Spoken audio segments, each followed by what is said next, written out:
নমস্কার, সর্ববিষয় জ্যোতিষ অনুষ্ঠানে আপনাদের সকলকে স্বাগত। আপনাদের সঙ্গে রয়েছি আমি বৃষ্টি। সর্ববিষয় জ্যোতিষ অনুষ্ঠান এবং অবশ্যই মাই সোলমেট অ্যাপ। একটু আগেই যে অ্যাডটা দেখলেন, চটজলদি সেখানে রেজিস্টার করে ফেলুন এবং আপনাদের মনের মানুষ খুঁজে নিন।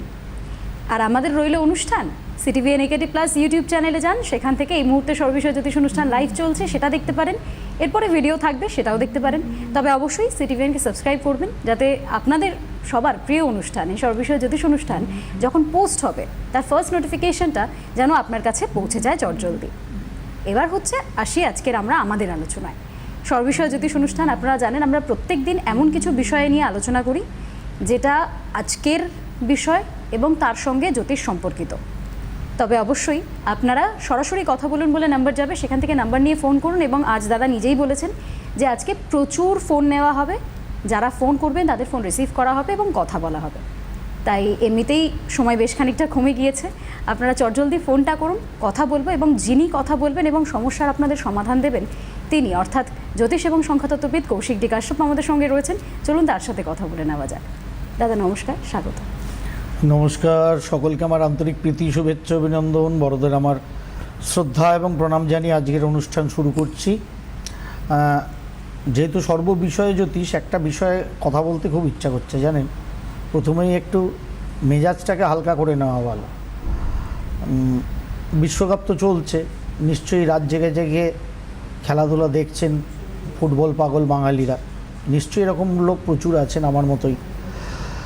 যতটা পারা যায় শরীর দেয় ততটা দেখার চেষ্টা করছেন। দেখতে থাকুন। যে ফিফা ওয়ার্ল্ড কাপ নিয়ে যুদ্ধ চলছে 48টা দেশে, সে ফিফা ওয়ার্ল্ড কাপটা 5 কিলো সোনা দিয়ে তৈরি, কিন্তু সোনাটা 18 ক্যারেটের। এটা অনেকেই নিশ্চয়ই জানেন, যারা জানেন না জেনে নিন। 18 ক্যারেট গোল্ড ওটা, আর 5 কিলোগ্রাম সোনা আছে ওই ফিফা ওয়ার্ল্ড কাপটার মধ্যে, মানে যেটা দিয়ে তৈরি ফিফা ওয়ার্ল্ড কাপটা। তা আমাদের মোটামুটি বিধায়কদের বাড়ি থেকে আর বান্ধবীদের বাড়ি থেকে এখনও যে পরিমাণ সোনা উদ্ধার হচ্ছে, 18 ক্যারেট না 22 ক্যারেটের। কারুর বান্ধবীর লকার থেকে 30 কিলো, কারুর 22 কিলো 22 ক্যারেটের গোল্ড। সেখানে কতগুলো বিশ্বকাপ আমরা বানিয়ে এবার ভাবছি আমরা একটা স্পেশাল এডিশন ওয়েস্ট বেঙ্গল বিশ্বকাপ শুরু করব। কারণ এত গোল্ড 22 ক্যারেটের আছে, আর 18 ক্যারেটে ওগুলো কনভার্ট করলে অনেকগুলো এরকম ফিফা বিশ্বকাপের মতো বিশ্বকাপ তৈরি হবে। যাই হোক, জোকস অ্যাপার্ট, যা পাচ্ছি দেখছি তাতে আমার মনে হলো আর কি একটুখানি হালকা হয়ে নিই, আমি আপনি সবাই, তাই না? সেই জন্যই বললাম, কেউ ফোনে চলে এসছে বৃষ্টি, আমরা নিয়ে ফেলি। আর বাইরের যে চেম্বারগুলো নিচে সবই স্কলে যাচ্ছে, আপনারা নিশ্চয়ই দেখছেন। সামনে জুলাই মাসের 8 তারিখ বর্ধমান আছে, তারপরে হলদিয়া আছে জুলাই, অগস্টে আসানসোল, দুর্গাপুর সব আছে, শিলিগুড়ি সব আছে, দিয়ে দিয়েছি। যে জায়গার মানুষ সেই জায়গাটা নোট করে রাখবেন। প্রত্যেকটা বাইরের চেম্বার, আমার তো নিয়ম জানেন, বছরের পর বছর ধরে একই নিয়ম। 10 দিন আগের থেকে বাইরের চেম্বারের বুকিং শুরু হয়, যেগুলো কলকাতার বাইরের চেম্বার, সেগুলো বুক করবেন যে যার দিনটাকে মনে রেখে। এটাকে মাথায় রাখবেন, বৃষ্টি অবশ্যই শেষে আরেকবার বলে দেবে। আর যেহেতু এখন বুধবারগুলো আছি, যার ফলে আগামীকাল শেওড়াফুলি চেম্বার করছি বুকিং, সেটার জন্য কিন্তু অন আছে। কেউ ফোনে আছে বৃষ্টি, নিয়ে ফেলি আমরা। একদম। এই মুহূর্তে একজন দর্শক বন্ধু রয়েছেন আমাদের সঙ্গে টেলিফোন লাইনে। হ্যালো, কে বলছেন, কোথা থেকে বলছেন? হ্যালো, হ্যাঁ, আপনি কোথা থেকে বলছেন এবং আপনার নামটা, কার সম্পর্কে জানতে চাইছেন? স্যার আমি বর্ধমান থেকে বলছি। বর্ধমান, বলুন কার সম্বন্ধে? আমার নিজের সম্বন্ধে। নামটা বলুন, ডেট অফ বার্থ বলুন। Tanmoy Basak, date of 15/9/1998। 15/9/1998। সময় সন্ধ্যা 6টা 59। সন্ধে 6টা 59। বেশ, বর্ধমান? হ্যাঁ স্যার, বর্তমান। বেশ, বর্ধমান। কি বার ছিল? কি বার ছিল? হ্যাঁ, কি বার ছিল? মঙ্গলবার। মঙ্গলবার ছিল। মিন লগ্ন? হ্যাঁ, হ্যাঁ স্যার বলুন স্যার, শুনতে পাচ্ছি না। হ্যাঁ, মঙ্গলবার ছিল তো? হ্যাঁ হ্যাঁ হ্যাঁ, মীন লগ্ন মিথুন রাশি আপনার, তাই তো? হ্যাঁ হ্যাঁ হ্যাঁ। বেশ, বলো। বৃহস্পতি দ্বাদশে বক্রী, শনি নিচস্থ দ্বিতীয় ঘরে বক্রী। বেশ, বলুন কি জানার আছে, কি জানতে চাইছেন?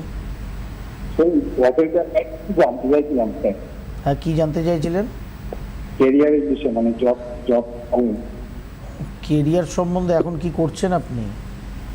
করছিলাম বলতে স্যার, আমি বিটেক পাস করেছিলাম 2022-এ। তারপর ধরুন স্যার 6 মাসের মতো একটা জব করেছিলাম, সেখান থেকে তারপর মানে মানে লে অফ হয়ে গেছিল। তারপর থেকে তখন চেষ্টা করছি, সেরকম ভাবে কিছু পাচ্ছি না স্যার। পাওয়ার সেরকমভাবে পাচ্ছি না, পাওয়া তো উচিত ছিল মোটামুটি, তো সেরকমই। আমি আপনার ছক দেখেছি আগে, আপনি আমার কাছে এসছিলেন আগে? হ্যালো স্যার বলুন। বলছি আপনি আমার কাছে দেখিয়েছেন? হ্যাঁ স্যার, অনেকদিন আগে গিয়েছিলাম। সেখানে অনেকদিন এবার আগে তখন আপনি বলেছিলেন যে হয়ে যাবে, কিন্তু সেভাবে কিন্তু এখনো পাইনি স্যার। চেষ্টা চরিত্র করতে থাকুন মোটামুটিভাবে। দেখুন, আপনার তো এমনি মে মাসের মধ্যে কিছু একটা লাগিয়ে ফেলা উচিত ছিল, যা আপনার। হ্যাঁ বলেছিলেন যে মে মাসের মধ্যে একটা হয়ে যাওয়ার সম্ভাবনা আছে, কিন্তু স্যার যখন ওটা একটা গ্যাপ পড়ে গিয়েছিল, যে অনেকদিন ধরে অনেক কোম্পানিতে অ্যাপ্লাই করেছি, সেরকম ভাবে কিছু মানে রেসপন্স পাইনি স্যার। অ্যাপ্লাই করেছি, ভায়া হয়ে অ্যাপ্লাই করেছি, কিন্তু রিজেকশন আসছে, বা কোনো পরীক্ষা একটা দিয়েছিলাম এক্সাম, কিন্তু তারপরে আর কোনো রিপ্লাই আসেনি বা কোনো হয়নি স্যার। যার ফলে এর পরবর্তী ক্ষেত্রে যে জায়গাটা ভাই তোমার জন্য প্র্যাকটিক্যালি দেখা যাচ্ছে, সেটা কিন্তু খানিকটা গ্যাপ পড়ে আবার পুজোর পর খানিকটা পজিটিভ দেখাচ্ছে। নেক্সট নভেম্বর অনওয়ার্ডস আবার জায়গাটা পজিটিভ হবে। তার আগে চেষ্টা যেরকম করছো চেষ্টা চালিয়ে যাও, কারণ যেহেতু গ্যাপ পড়ে গেলে একটা মুশকিল, আর বাড়ির বাইরে যেতে হবে সেটা নিশ্চয়ই বলেছিলাম। চেষ্টাটাও সেরকমই করবে, কারণ বাড়ির আশেপাশে থেকে কিছু হবে না, যার ফলে চেষ্টাটা সেরকম করতে হবে, সেরকম চেষ্টাটা চালিয়ে যাও। নেক্সট নভেম্বর অনওয়ার্ডস একটা পজিটিভ জায়গা শুরু হবে। অ্যাকচুয়ালি শুরু হবে সেপ্টেম্বর থেকে, তবু আমি নভেম্বর বলছি ম্যাক্সিমাম। সেপ্টেম্বরের 3rd উইক থেকে সেই জায়গাটা শুরু হবে, যেখানে একটা কর্মের প্রাপ্তি, এলাকা ছেড়ে যাওয়া, সেগুলো হয়তো তোমার কপালে জুটতে পারে। ঠিক আছে, চেষ্টাটা যেরকম করছিলে, গ্যাপ পড়ে গেলে তো নিজেই বোঝো, গ্যাপ পড়ে গেলে একটা মহা সমস্যা তৈরি হয়ে যায়, সেটাই হচ্ছে। তার উপরে ওভারঅল পরিস্থিতি, তবুও চেষ্টাটা চালিয়ে যাও, কারণ ওভারঅল জুন জুলাই তবু খানিকটা বেটার। এরপরে অগস্ট সেপ্টেম্বর একটুখানি গ্লোবালি খারাপ, আমার দেশের জন্যও খারাপ আসতে চলেছে, যার ফলে সেখানে খুব বেশি হোপ আমি রাখছি না। আফটার সেপ্টেম্বর, ওই অক্টোবর নভেম্বর অনওয়ার্ডস তোমার জন্য ভালো হবে আশা করি, এবং সেটা আশা করি হবে। চিন্তিত হয়েও না, চেষ্টাটা কিন্তু ছাড়বে না। তার কারণ যেটা ভুল হয়ে গেছে, যেটা গ্যাপ পড়ে গেছে, ওটা ভেবে আর লাভ নেই। সামনের দিকে তাকাও, কারণ চাকরি করতে হবে, একটু বাড়ির বাইরে গিয়েই চাকরি করতে হবে, সেটাকে মাথায় রাখো। ঠিক আছে? বেশ মুশকিল যেমন ডিসিশনের সময় সঠিক ডিসিশন না নিলে খুব মুশকিল। আমরা যখন যেটা করছি সেই অনুযায়ী কাজটা করতে হয়। আমরা এডুকেশনাল পার্টেও অনেকে করি, যে ভালো রেজাল্ট হয়নি, একটা ইয়ার গ্যাপ নিয়ে নিই, কখনো চাকরি পাচ্ছি না, দূর এরকম চাকরি করব না।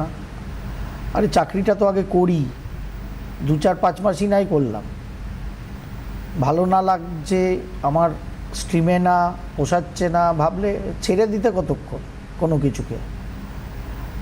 কিন্তু ধরবো কি ধরবো না, এই ভাবনাটা ছাড়তে হয়, যার ফলে ধরে নিতে হয়, টাইমটাকে ব্যবহার করতে হয়, এক্সপিরিয়েন্সটা গ্যাদার করতে হয়।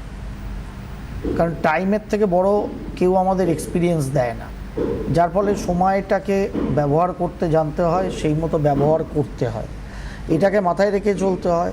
গ্যাপ এডুকেশনাল পারপাস আমরা গ্যাপ দিই, অনেক সময় দিতে পারি, তাতে অসুবিধা কিছু নেই, কিন্তু সেটা কতটা গ্যাপ দেওয়া উচিত এটা আমাদের কিন্তু বুঝে নিতে হয়। সেটা না বুঝে নিয়ে আমরা যদি ইয়ার গ্যাপ দিয়ে দিই, তারপরে দেখা যায় এই বছর যা স্কোর করেছিলাম যে কোনো প্রতিযোগিতামূলক পরীক্ষায়, পরের বছর হয়তো সেটা হলোই না। তখন কিন্তু মহা মুশকিলে আমরা পড়ি। তখন ভাবি কি করব, একটা বছরও জীবন থেকে চলে গেল যেখানে ভালো কিছু পেলাম না। সেই জন্য জন্মছকের প্রবণতা কি, জন্মছক কি বলছে, দশা পিরিয়ড কি চলছে, ট্রানজিটিং গ্রহের এফেক্ট কীরকম, সব কিছুকে অঙ্ক করে সূক্ষ্মভাবে, যেটা 2 মিনিটে এই টিভির পর্দা থেকে বলা খুব চাপের ব্যাপার। আমার দ্বারা তো সম্ভবই না, কারণ আমি একটু মোটা মাথা কম জানি, বুঝলেন তো। ভগবানের এজেন্সি তো আমার কাছে নেই, তার কারণ আপনাদের সামনে বসে অম্বুবাচীর সময় আমি অনুষ্ঠান করছি। সব মহাপুরুষরা মোটামুটি কামাখ্যা ধামে চলে গেছে, তাই না? সব মহাপুরুষ মহীয়সী সবাই কামাখ্যা ধামে এখন মগ্ন। তো আমি তো আপনার মতো ছাপোসা মানুষ, নির্ভেজাল জ্যোতিষশাস্ত্রী, তন্ত্রমতেই দীক্ষিত, খুব উচ্চস্তরের তন্ত্রমতে দীক্ষিত, কিন্তু সেটা আমার গৃহেই মা কামাখ্যার আশীর্বাদ পাওয়া যায় বলে আমি মনে করি। বিশেষ সময়ে যেতেই হবে, কিছু করতেই হবে, সর্বত্র থেকে সেটা আমরা করতে পারি, করা উচিত, করা যেতে পারে। সেই জন্য পীঠ মাহাত্ম্য অবশ্যই আছে, কিন্তু মেলার সময় একটু ওই পাঁপড় ভাজার জিলিপির দোকান বেশি বসে, আর মেলা না থাকলে ওগুলো আমরা এমনি মিষ্টির দোকান থেকে কিনে খেতে হয় হয়তো, বা বাড়িতে পাঁপড় ভাজা করতে হয় মা বউকে। এর বাইরে ফারাক কিছু থাকে না, পিঠটা পিঠই থাকে, সারা বছরের জন্যই মায়ের অধিষ্ঠান থাকে, সারা বছরেই মায়ের কৃপা পাওয়া যায়। যাই হোক, অন্য প্রসঙ্গ কেউ ফোনে আছে, আমরা নিয়ে ফেলি। বেশি এইসব বিষয়ে কথা বললে আবার পশ্চিমবঙ্গের বুকে ঝড় উঠে যেতে পারে। আমি আবার ওসব ঝড়ফড় তোলার পক্ষে নই, কারণ আমি ডাল তৈরি করলে ভালো করে ডাবু হাতা দিয়ে ঘেঁটে তৈরি করতেই ভালোবাসি, যার ফলে ডাল রাঁধতে না যাওয়াই ভালো। একজন দর্শক বন্ধু রয়েছেন আমাদের সঙ্গে এই মুহূর্তে। হ্যালো, কে বলছেন, কোথা থেকে বলছেন? হ্যালো, হ্যাঁ, কোথা থেকে বলছেন, কার আমি সম্বন্ধে জানতে চান? মধ্যমগ্রাম থেকে বলছি। বাহ, ভেরি গুড, বলে ফেলুন কার সম্বন্ধে। আমি আমার মেয়ের সম্বন্ধে জানতে। বেশ, নাম বলুন, ডেট অফ বার্থ বলুন। মেয়ের নাম ভাস্বতী ঘোষ, Date of- 9985 9/9/85 85 সালে জন্ম। বেশ, বলুন টাইম বলুন। টাইম দুপুর 12:55 কলকাতা। দুপুর 12:55 কলকাতা। কী বার ছিল ম্যাম? সোমবার। 9/9/85 সালে জন্ম, সোমবার দিন জন্ম, ধনু লগ্ন, মিথুন রাশি আপনার মেয়ের, তাই তো? হ্যাঁ হ্যাঁ হ্যাঁ হ্যাঁ। বেশ, বলুন কি জানার আছে। 9/9 তারিখে আপনার মেয়ে জন্মেছে। মোটামুটিভাবে বয়স হলো আপনার মেয়ের এখন 41 বছর। বলুন কি জানার আছে আপনার। বলছি- আপনার মেয়ে তো?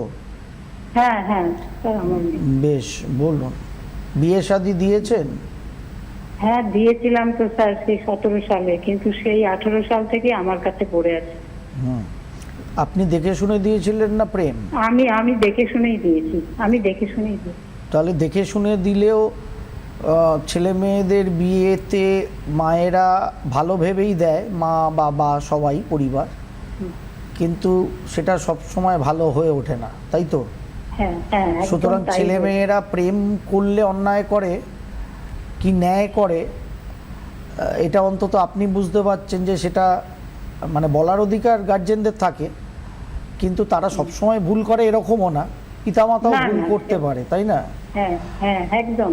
এবার আপনার মেয়ের 9/9 তারিখে জন্ম। কেন আমি বিয়ের প্রসঙ্গ টানলাম, টানার প্রয়োজন নেই, 41 বছরের বয়সের একজন মেয়ে, না বলে মহিলাই বলা উচিত এখন, ওকে।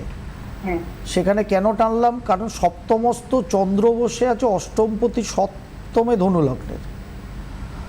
সপ্তমাধিপতি খুব ভালো আছে ভাগ্যস্থানে, কিন্তু বৃহস্পতিটা নিচস্থ অবস্থায় বসে আছে, যদিও বক্রী কিন্তু নিচস্থ অবস্থায় বসে আছে, তার মধ্যে 9 তারিখে জন্মের জাতিকা। সুতরাং এই হরোস্কোপটার মধ্যে সবথেকে আগে যেটা গন্ধ আসছে সেটা হচ্ছে বৈবাহিক দাম্পত্য জীবনের প্রবলেম, এবং আপনার মেয়ের কিছু শারীরিক সমস্যা। তা 2017 সাল থেকে আজকে 26 সাল, প্রায় 10 বছর হতে চললো। আপনার কাছেই আছে, মানে মেয়ে এমনি চাকরি বাকরি করে? না, এখন কিছু করছে না, চাকরি বাকরি চেষ্টা করেছে, করছে না। ওই যে একটা গানের টিউশনি করে, গান নিয়ে পাশ করেছে তো, আচ্ছা। ওইসবই করছে। আচ্ছা, কিন্তু বেশ। চাকরি কি ভবিষ্যতে কি হবে একটু যদি বলেন। না না, কি হবেটা এটা তো অনেক বড় প্রশ্ন। আপনি যে ঘটনাটা ওর জীবনে ঘটেছে 17 সালে, সেখান থেকে আজকে 26 সাল, 10 বছর প্রায় হয়ে গেল। মানে ডিভোর্সটাও দেয়নি, ওরা দিচ্ছে না। মানে ডিভোর্স দিচ্ছে না? আপনারা ডিভোর্স চাইছেন কিন্তু ওরা ডিভোর্স দিচ্ছে না? না, আমার যিনি, আমি বলেছিলাম আমার কিছু দাবি নেই, শুধু সেপারেশন। এই হচ্ছে মেয়েটার অনেক সম্বন্ধ টম্বন্ধ আসছে, আমি যদি কোথাও দিতে পারি, ডিভোর্স না হলে তো দিতে পারবো না। তাহলে তোমার কাছে কিছু ডিমান্ড নেই, তুমি আমাদের যেটুকু জিনিসপত্র দিয়েছিলাম ওইটুকু আমার মেয়ের ফেরত দিয়ে মিউচুয়াল ডিভোর্সটা করে নাও। সেটাও করছে না, জিনিসও দিচ্ছে না। যাক, এটা তো ব্যবস্থা তো জ্যোতিষশাস্ত্রে হয় না, এটা আইনের বিষয়, আইন বিশারদরা বলতে পারবেন। কিন্তু আপনার মেয়ের সুস্থ সুন্দর বৈবাহিক দাম্পত্য জীবন কাটানোটাই একটা চাপের ব্যাপার, বুঝলেন? যার ফলে এই ঘটনার সমগ্র ঘটলো আর কি। এখনও যখন এটা এই অবস্থায় পড়ে আছে, আমি জানি না কবে কি হবে আলটিমেট। তবে বর্তমান সময়ে দশাটাও ওর ভালো চলছে না গত 24 সাল থেকে। সেখানেও শনির আন্ডারে রাহুর দশা চলছে, যে শনি রাহুর দশা ওভারঅল ভালো হয় না। মানে এখন যদি ধরুন আপনার মেয়ে ডিভোর্স পেয়েও যায়, আপনি আবার যদি বিয়ের চেষ্টা করেন, আমার ধারণা আপনি আবার ভুল করবেন, আবার ধোঁকা খাবেন। ও, মানে এরকম একটা পরিস্থিতি আপনার মেয়ের গ্রহযোগে বর্তমানে চলছে। আচ্ছা। মানে একটা কঠিন পরিস্থিতির মধ্যে বেচারি পড়ে গেল। তা আপনি যখন বিয়ে দিতে গেলেন, মানে যেহেতু মেয়ের কোনো মঙ্গল দোষ নেই, তাই না, যার ফলে ভাবলেন যে, এবং আপনার মেয়ে আদ্রা নক্ষত্রের জাতিকা, কিন্তু আদ্রা নক্ষত্র তো দেবগণ, ভাবলেন যে সবই ঠিক আছে, বিয়েটা দিয়ে ফেলি, তাই না। মানে বিবাহিত জীবনে প্রবেশ করতে গেলে মঙ্গল দোষ একটা ভয়ের ব্যাপার, আর বাঙালিদের কাছে গণ একটা ভয়ের ব্যাপার, যেটা কোনো ভয়ের কেসই নেই। তা সেই দুটো আপনার মেয়ের ঠিক আছে বলে আপনি ভাবলেন বিয়েটা দারুণ হবে, কিন্তু ফল তো হাতে গরম রুটির মতো আপনার কাছে। এই যে ভুলগুলো আপনারা করেন, আজকে কি হবে দেখুন, আইন বিশারদ মানুষের সাথে পরামর্শ করুন। বাদবাকিটা স্যার, ওর কি তাহলে আর বিবাহিত জীবন আর মানে ওর হবে না, তাই তো? বিবাহিত জীবন হবে না এত বড় কথা তো বলার ক্ষমতা কি আমার আছে আমি জানি না, কিন্তু আপনারা বিচার করে কিছুটা তো বলতেই পারেন না? বলতেই পারি। সব কথা সব সময় উচ্চস্বরে জনমানসের সামনে বলতে নেই, সেটারও একটা কোনো কর্মজীবন আছে? কর্মজীবন আছে বলে আমি জিজ্ঞেস করলাম আপনার মেয়ে চাকরি বাকরি করে কিনা। তার কারণ আপনার মেয়ের জন্মছকটা রোজগার করার মতো, সেটাইও কনসেন্ট্রেট করুক, ওর নিজের শরীরটাকে সাবধানে রাখুক। স্কিন ডার্মা সেকশনের প্রবলেম, কিছু মহিলাদের ব্যাধি, এই সম্পর্কিত জায়গা থেকে সাবধানে থাকতে বলবেন মেয়েকে, ঠিক আছে? তাহলে কর্মজীবনটার কখন থেকে? কর্মজীবনের ক্ষেত্র চালু হয়ে আছে, কর্মজীবনের ক্ষেত্রে বড় সমস্যা নেই, কর্মজীবনের ক্ষেত্র চালু হয়ে আছে, প্র্যাকটিক্যালি ওটা শুরু হয়ে আছে 23-24 সাল থেকেই, কিন্তু সেটাকে অ্যাভেলও করছেন না। কি করছেন? আপাতত যা টিউশন করছে করুক, জানি না কি করান আপনারা, কি করেন। সব কিছু ঘটে যাওয়ার পর উদ্ধার করা খুব মুশকিল হয়। ডাক্তারবাবুরাও দেখবেন মাঝে মধ্যে হাত তুলে গোবিন্দ হয়ে যায়, বলে এই দুটো ওষুধ দিলাম, পেশেন্টকে বাড়ি নিয়ে যান, যতদিন উনি এই দুটো ওষুধ খেয়ে ধীরে সুস্থে সুস্থ থাকেন ঈশ্বরের কাছে কামনা করুন। মানে ডাক্তাররাও দেখবেন অনেক পেশেন্টের ক্ষেত্রে এটা বলতে বাধ্য হন, কারণ ওনারা তো আর ভগবান না যে ফুসমন্ত্র দিয়ে, মৃত্যু সঞ্জীবনী মন্ত্র দিয়ে একটা পেশেন্টকে দারুণ চাঙ্গা করে আবার দৌড় করিয়ে বিশ্বকাপ খেলাবে। তা ওনারাও তো শাস্ত্রের কাছে হাত বাঁধা, ওনাদের শিক্ষার একটা সীমাবদ্ধতা আছে। তা আমার অন্তত জ্যোতিষশাস্ত্রী হিসেবে তাই আছে, কেউ ম্যাজিশিয়ান থাকতেই পারে জ্যোতিষশাস্ত্রে, সেটা আলাদা ব্যাপার। ডজন ডজন শয়ে শয়ে আছে পশ্চিমবঙ্গে, যাদের পেছনে আপনারা আগে ঘোরেন, টুপি খান, তারপরে যখন দেখেন টুপি পরে সব চুল উঠে গেছে তখন এই টেকো জ্যোতিষীর শরণাপন্ন হন।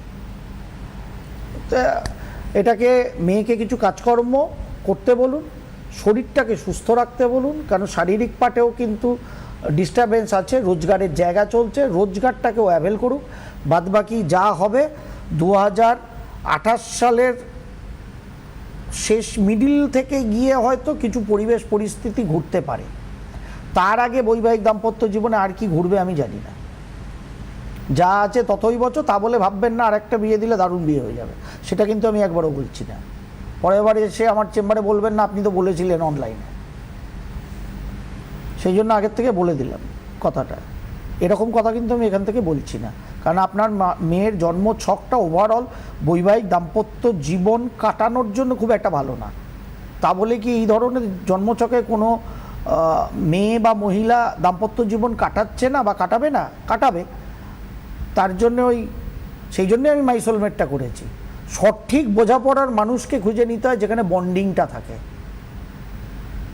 আমরা খালি বিয়ে দিতে যাই, পাঁঠার মাংস আর বড় বড় রাজভোগ খাইয়ে মানুষকে। আর আপনার আমার তো নেতাদের মতো ক্ষমতা নেই 200 ভরি 300 ভরি মেয়ের বিয়ের জন্য সোনা দেওয়ার। তা আপনার আমার ক্ষমতা মতো এই সোনা দানা দিয়ে দেখাই মেয়ের বিয়ে দিলাম, ছেলের বিয়ে দিয়েছি। কিন্তু ছেলের আর বৌমার বা মেয়ের আর জামাইয়ের সঠিক বোঝাপড়াটাই হয়নি সুখী দাম্পত্যের জন্য, সেটাকে সার্চ করি না। আমরা খালি বিয়ের জন্য সম্বন্ধ দেখি, পাত্র আর পাত্রী সার্চ করি, আমরা সুখী দাম্পত্যের সন্ধানই করি না কখনো। যার ফলে তো পরিণতি এই আমাদের। কারণ আমরা বাঙালি সব বুঝি, সব থেকে বেশি বুঝতাম এতদিন।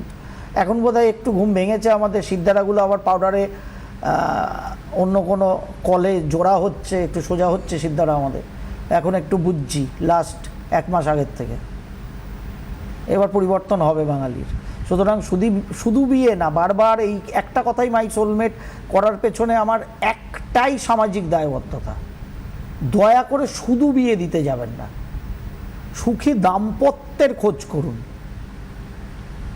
কারণ কে কার জন্য কম্ফর্টেবল, কিসের আঙ্গিকে মাপবেন ওটা? অর্থ, শিক্ষা, ফ্যামিলি স্ট্যাটাস, কিসের আঙ্গিকে কম্প্যাটেবিলিটি ম্যাচ করছেন?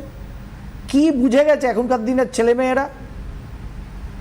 আর কিছু ব্যবসাদার ম্যাট্রিমনি আছে, তারা এগুলোকে এই জেনজিকে যত পারছে তত কর্পূরের ধোঁয়া দিচ্ছে। আরে তারা নিজেকেই বোঝে না, তো লাইফ পার্টনারকে কি বুঝবে? সুতরাং বোঝাপড়াটা ঠিক না হলে দাম্পত্যের সুখ পাওয়া যাবে না, বিয়ের সুখ পাওয়া যেতে পারে। এবার বিয়ের সুখ চাইছেন না প্রকৃত দাম্পত্যের সুখ চাইছেন, এটা কিন্তু প্রত্যেক পিতামাতা এবং যে ছেলে মেয়েরা বিয়ে করতে যাচ্ছেন তাদের মাথায় নেওয়া উচিত যে আমি শুধু বিয়ে করতে যাচ্ছি না হ্যাপি ম্যারেড লাইফের জন্য যাচ্ছি। সেটা যদি যান তাহলে মাই সোলমেট আছে আপনাদের সাহায্য করার জন্য। বিনি পয়সায় জ্যোতিষ সংখ্যা তত্ত্বের বিচার করে সেখানে পেয়ে যাবেন আন্ডারস্ট্যান্ডিং কতটা ভালো আপনার সাথে আপনার লাইফ পার্টনারের হতে পারে। পৃথিবীতে কেউ দেয়নি, আগামীতেও দিতে পারবে না, কারণ এটা কৌশিক ডি কাশ্যপের 20 বছরের অভিজ্ঞতার ফসল দিয়ে তৈরি, কেবলমাত্র ব্যবসা করার জন্য না, সমাজকে ঠিক করার জন্য। যদি আপনারা হাত বাড়ান সবাই মিলে, নিশ্চয়ই আগামী 2-4 বছরের মধ্যে অনেক গঠন ঠিক করে দিতে পারবো, এটা আমি আশা রাখি। বেশ, অনুষ্ঠান আজকের জন্য এখানেই শেষ করছি। আপনাদের সকলকে অনেক ধন্যবাদ। নমস্কার দাদা। নমস্কার।